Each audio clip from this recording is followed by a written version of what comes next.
Hello readers, welcome back to నా చేతి రాతలు. మాంగళ్యం 87వ భాగం.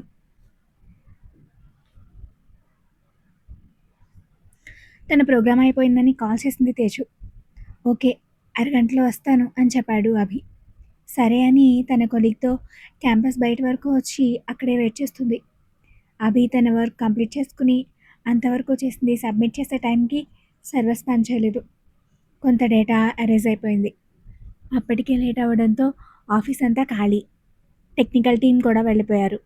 చేసేది లేక ఎరేజ్ అయింది మళ్ళీ కంప్లీట్ చేసి ఆఫ్లైన్లోనే సేవ్ చేసి లిఫ్ట్ ఎక్కాడు. లిఫ్ట్ మధ్యలోనే ఆగిపోయింది. నిమిషం గడిచినా మూవ్ అవ్వలేదు. తిట్టుకుంటూ మెయింటైనింగ్ స్టాఫ్కి కాల్ చేశాడు.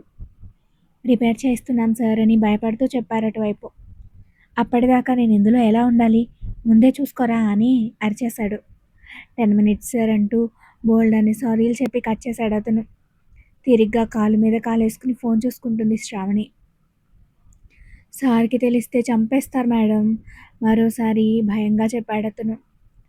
ఈ కంపెనీ బాస్ నేను, గుర్తుందా లేదా అని ఉరుముతూ అడిగింది. ఇంకేం చేయలేక నోరు మూసుకున్నాడు. బయటకు వచ్చి చాలాసేపు అయింది. అభి ట్రాఫిక్లో ఉండుంటాడని పక్కనే ఉన్న బస్ స్టాండ్లో కూర్చోడానికి వెళ్ళింది తేజు. ఇంటికి వెళ్తున్న స్టూడెంట్స్ వెహికల్స్తో రెండు వైపులా రోడ్డు రద్దీగా ఉంది. యథాలాపంగా ఆపోజిట్ సైడ్ చూసిన తేజుకి అటువైపు ఉన్న బస్ స్టాండ్లో శేషు ఫోన్ మాట్లాడుతూ కనిపించాడు. వాడేనా కాదా అని చాలాసేపు చూసి వాడే అని నిర్ధారించుకుంది. ఇక్కడేం చేస్తున్నాడు అనుకుంటూ వాడి మీద ఒక కన్నేసి చూస్తూనే అభికి కాల్ చేసింది. అభి లిఫ్ట్ ఎక్కి పావుగంట అవ్వడంతో సిగ్నల్ పోయింది ఫోన్లో. కలవలేదు. తేజు తనని చూసిందని అర్థమయ్యాక ఫేస్కి మాస్క్ వేసుకుంటూ రోడ్ క్రాస్ చేసి ఆమె ఉన్న వైపుకు వచ్చాడు శేషు. ఆమె చూస్తూనే ఉంది అదంతా. ఆమె గమనించాలనే అలా చేస్తూ మళ్ళీ నేను గుర్తుపట్టకూడదనే ఇలా వచ్చాడనుకునేలా దూరంగా నిలబడ్డాడు. తనని చూస్తూనే ఫోన్లో ఎవరితో మాట్లాడుతున్నాడని కొంచెం దగ్గరగా జరుగుతూ అతని మాటలు వినడానికి సిద్ధపడింది తేజు. అక్కడ జనం ఉండడంతో జంకలేదు. చూస్తున్నా మేడం, అక్కడంతా ఓకేనా, ఇక రాడుగా ఇక్కడికి అని అడుగుతున్నాడు శేషు. ఫస్ట్ తేజుకి అర్థం కాలేదు. కాసేపటికి అభి గురించా అన్న ఆలోచన రాగానే కంగారు వచ్చేసింది. ఇటువైపు కాల్ కూడా కలవట్లేదు. మేడం అన్నాడు. శ్రావణి కాదు కదా అనుకుంది. తను అభి కోసం ఆఫీస్కి వెళ్ళినప్పుడు వాళ్ళిద్దరూ మాట్లాడుకోవడం గుర్తొచ్చి. వినింది మేడం అన్నాడు శేషు చిన్నగా. గుడ్, ఎలా అయినా దాన్ని కంగారు పెట్టి ఇక్కడికి వచ్చేలా చూడు. అది వచ్చే వరకు అభి ఇక్కడి నుంచి వెళ్లకుండా నేను చూస్తా అంది శ్రావణి. Okay madam. గుర్తుందిగా, ఇక్కడి నుంచి అది రిటర్న్ వెళ్ళేటప్పుడు యాక్సిడెంట్ చేసాయి, కడుపుకి తగలాలి, మిస్ అవ్వకూడదు అని మరోసారి వార్న్ చేసింది. గుర్తుంది అని పెట్టేశాడు. ఈలోపు తేజు వరుణ్కి కాల్ చేసి శ్రావణి గురించి అడిగింది. ఎప్పుడో ఇంటికి వెళ్ళిపోయిందని చెప్పాడు. సుమతికి కాల్ చేస్తే ఇంకా ఇంటికే రాలేదు అన్నారు. వీళ్ళు ఏదో చేస్తున్నారనుకుంటూ ఆఫీస్కి వెళ్దామనుకుని మళ్ళీ ఆగిపోయింది. శేషు పక్కనే ఉన్నాడు. వాడేదో ప్లాన్తోనే వచ్చి ఉంటాడు, ఇప్పుడు ఎలా వెళ్ళడం అనుకుంటూ. కానీ కాల్ నిలవట్లేదు ఆమెకి. అంతలోనే బాగా ఆగింది తన ముందు. రే, నువ్వేంటి ఇక్కడ అని అడిగింది వంశీని చూసి.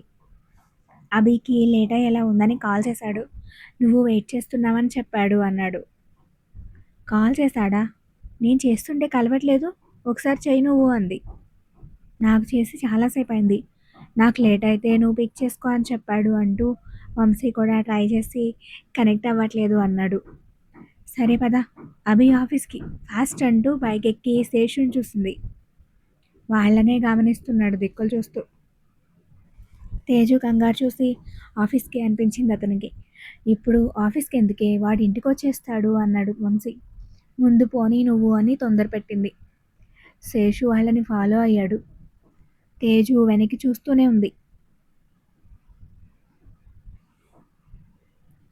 కాసేపటికి లిఫ్ట్ ఓపెన్ అయింది. గాలి ఆడక కోట్ తీసేసి టై విప్పేసి చికాగ్గా బయటకు వచ్చాడు అవి.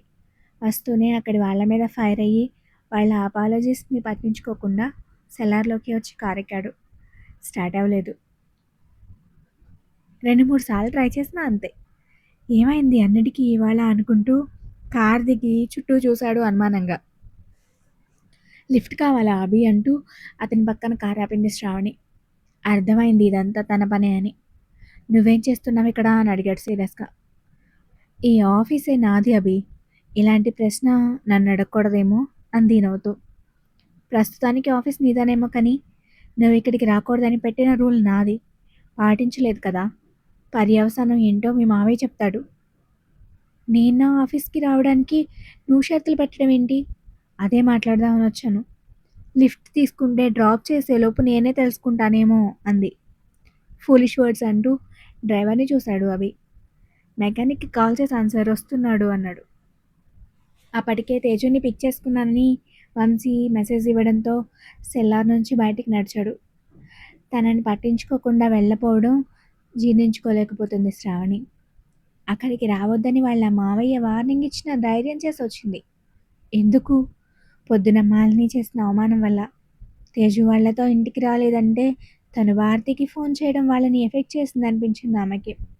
ఇంకొంచెం రెచ్చగొడితే అవి మీదకి తేజు కాస్త అనుమానం పుట్టేలా చేయాలని కంకణం కట్టుకుని వచ్చింది. తేజు అక్కడికి వచ్చే సమయానికి ఎలాగైనా సరే అభిని తనతో తీసుకెళ్లాలని పంతం పట్టింది. అభితో ఈ మాటలు బెదిరింపులు కుదరవని ఆల్రెడీ తెలుసుండడంతో దారి మార్చింది. ఇంత అవాయిడ్ చేస్తున్నావు ఎందుకు అభి? ఒక్కసారి, అది కూడా ఆఖరిగా నాతో మాట్లాడి క్లియర్ చేసుకో. ఇంకెప్పుడు నేను కలవడానికి ట్రై చేయను అంది. ఆమె ముందుగా వెళ్తున్నవాడు ఆగి చూశాడు. నీతో క్లియర్ చేసుకోవాల్సిన విషయాలు కూడా ఉన్నాయా నాకు అని అడిగాడు. నాకున్నాయి. ఆఖరిసారిగా ఒక్కసారి కాఫీకి వెళ్దామా అని రిక్వెస్ట్ చేసింది. నో అని కూడా చెప్పకుండా మళ్ళీ వెళ్ళిపోబోయాడు. నిజంగా ప్రేమించావా అభి నువ్వు నన్ను అని అడిగింది. నిజానికి అది ఆమె మనసులో ఉన్నమాట. నీకు ప్రూవ్ చేసేంత ఇంట్రెస్ట్ నాకు లేదు అన్నాడు విసుగ్గా. సమాధానం చెప్పు చాలు. నిజంగా ప్రేమించుంటే ఇలా చేస్తావా? ప్రేమించిన అమ్మాయిని అసహించుకోగలవా? కనీసం కంటి ముందు కూడా ఉండకూడదని నా ఆఫీస్ నుంచి నన్ను తరిమేయడానికి బ్లాక్మెయిల్ చేస్తావా? అన్నింటికన్నా ముఖ్యంగా నాకన్నా నీకు తేజు ఎక్కువైపోయింది. 4 ఏళ్ల ప్రేమని అంత తేలిగ్గా ఎలా మర్చిపోయావా అభి అంది గొంతుకతో. తేలిగ్గా?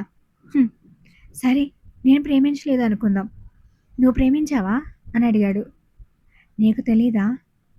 చాలా ఆలస్యంగా తెలిసింది. నేను ప్రేమించలేదని నీకెందుకు అనిపిస్తుంది అభి? ఆస్తి పోవడానికి కారణం నేనన్నా, లేక నీ తమ్ముడిని పెళ్లి చేసుకున్నాను అనా? అదే కాదంటే తేజు విడాకులు ఇవ్వనందని నువ్వు తనతోనే ఉండిపోయినా సర్దుకుని ఎవరిని పెళ్లి చేసుకోకుండా నిన్ను మాత్రమే తలుచుకుంటూ ఒంటరిగా ఉండిపోతే అప్పుడు ప్రేమించాను అనుకునేవాడివా అంది. అభి వెనక్కొచ్చి తన కార్ డ్రైవర్ పక్క సీట్ డోర్ ఓపెన్ చేసి కాళ్ళు బయటకు పెట్టి కూర్చుని, ఎగ్జాక్ట్లీ, నువ్వు అలా చేస్తుంటే నిజంగా నన్ను ప్రేమించావని అనుకునేవాడిని అన్నాడు. అతనిలాగే శ్రావణి తన కారులో అతనికి ఆపోజిట్గా కూర్చుని, అలా చేస్తేనే ప్రేమ? దాని అర్థం నీది కూడా కాదు అనేగా అంది పౌరుషంగా. నీ ప్రకారం అదే ప్రేమ అన్నావు తేజు మధ్యలోకి వస్తే. కాదని నువ్వే అంటున్నావు నీ గురించి తీస్తే. నీకే క్లారిటీ లేదు. పోనీ నేను చెప్పనా? నా వెనకున్న ఆస్తి చూసి నా హెల్ప్తో అబ్రాడ్ వెళ్ళి ఎవరితోనో తిరిగి కడతెచ్చుకుని నా భార్య డివోర్స్ ఇవ్వనంటే నా ఆస్తి లాగేసే ప్లాన్లో భాగంగా నా తమ్ముడిని పెళ్లి చేసుకోవడం, ఇది ప్రేమంటే నీ దృష్టిలో అన్నాడు ఆమెనే సూటిగా చూస్తూ. అతనికి తెలిసిపోయిందని గొటకలు మింగింది శ్రావణి. లోపల గుండె వణుకుతోంది. నిజం తెలిస్తే ఇంత నెమ్మదిగా అడుగుతాడని మాత్రం అస్సలు ఊహించలేదు. అదే ధైర్యాన్ని ఇచ్చింది. ఆఖరికి నా క్యారెక్టర్ మీద బురద జల్లేసి ఇంత దిగజారిపోయారనమాట మీ మమ్మీ పెళ్ళాం అంది. అభి ఒక్క ఉదుటన లేచి, ఏయ్ మైండ్ యూ వర్డ్స్, వాళ్ళ మీద ఒక్క మాట అన్న నాలుక చీరేస్తా అన్నాడు వేలు చూపిస్తూ. ఆ లేచిన వేగానికి కోపానికి గుండె ఆగి కొట్టుకుంది ఒక క్షణం. ఇంత ఓపికగా కూర్చుని మాట్లాడింది ఇదే ఆఖరని. జరిగిపోయిన వాటిని తవ్వుకుంటూ మళ్ళీ మళ్ళీ నీకు బుద్ధి చెప్పే ఆలోచన నాకు లేదు. ప్రేమించాను, మోసపోయాను. ప్రేమించా కాబట్టే నువ్వెంత వెధవం చేసావని తెలిసినా మాట కూడా అడగకుండా వదిలేశాను. నువ్వు నా లైఫ్లో నేను లేకుండా తీసేశాను.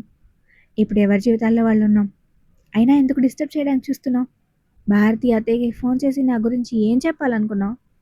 నిన్ను ప్రేమించిన వాడు ఇంకొకరిని చూడకుండా నీ ఆలోచనలతోనే గడిపేయాలా? ప్రేమంటే అది కాదన్నా? మరి ఎందుకు నన్ను సొంతం చేసుకుందని తేజ మీద కోపం, పంతం, ద్వేషం నీకు? నువ్వు డబ్బుపై పెంచుకున్న ప్రేమ నా మీద కాస్తైనా చూపించుంటే తేజుకి ఖచ్చితంగా విడాకులిచ్చే నీతో వచ్చేసేవాడిని. కానీ నీది ప్రేమ కాదు, స్వార్థం. అవకాశం కోసం చూసావు. హౌ డేర్ యూ నన్ను క్వశ్చన్ చేస్తున్నావు అని అరిచాడు అభి చాలా గట్టిగా.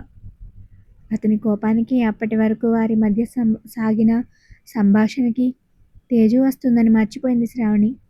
అతనితో జరిగే వాదన మాత్రమే తెలుస్తుంది ఆమె బుర్రకి. అవును, తిరిగాను. నీ ఆస్తిని ప్రేమించాను. మీ అమ్మ తేజు ఒప్పుకోరని మోసం చేసి వరుణ్ణి పెళ్లి చేసుకున్నాను. కారణం డబ్బు విలువ నాకు తెలుసు కాబట్టి. అందుకే దానినే ఎంచుకున్నా నేను. నీకు తెలియదు కదా, ప్రేమే ఎక్కువ కదా నీకు. మరి ఎలా మర్చిపోగలిగావు నువ్వు నన్ను? నువ్వైతే నిజంగానే ప్రేమించావుగా అంది ఆవేశంగా. నేను ప్రేమించింది నీలోని అబద్ధాన్ని, నిన్ను కాదు అని ఒక్క మాటలో తేల్చేశాడు Abhi. Thank you for watching.